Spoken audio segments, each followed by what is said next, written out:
Allez, il est l'heure maintenant d'aller retrouver aux États-Unis, s'il vous plaît, Claude Budin-Juteau pour un focus sur la Flax.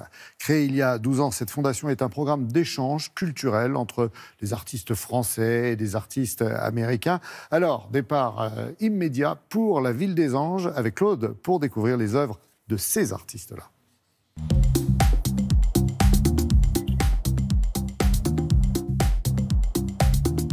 Tin Flats, c'est le nom d'un immense studio dans un quartier de Los Angeles connu sous le nom de Frogtown. C'est là qu'a lieu chaque année un événement appelé FLAX, un acronyme pour France Los Angeles Exchange.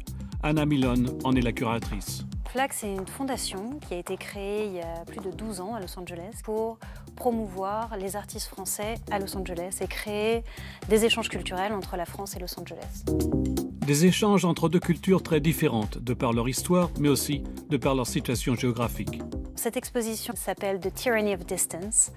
C'est une exposition qui se déroule simultanément entre Los Angeles et Angers, entre ce lieu ici qui s'appelle Tin Flats et la galerie de l'École des Beaux-Arts d'Angers. Le but de cette exposition a été d'inviter les artistes à penser aux questions de traduction dans l'espace et dans le temps entre ces deux lieux qui sont séparés donc, par 6000 km et une différence de temps. Pour illustrer cette différence d'espace et de temps, l'artiste américain David Horwitz utilise cette peinture intitulée « Voyage en mer du Nord », qui existe en 2 exemplaires, une ayant été achetée à Los Angeles, l'autre à Angers.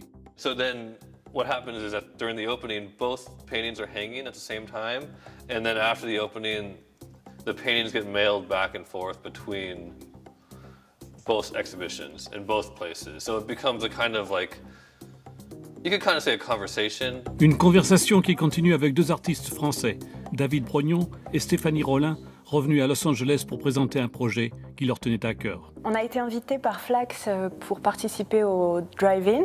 On a montré un film qu'on avait tourné dans la vallée de la mort, dans un endroit qui s'appelle Racetrack Playa, où on voit des pierres qui bougent et qui laissent des traces derrière elles. On a tourné un film il y a 2 ans et c'est la première fois qu'on le montrait. The Tuba Thieves fait partie d'un projet par une autre artiste, l'américaine Alison O'Daniel.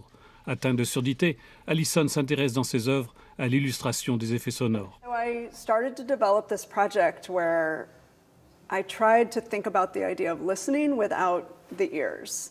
And so that just snowballed into this really large project where I ended up collaborating with this woman who's in these scenes. Her name is Nike Prince and she's deaf and she's a drummer.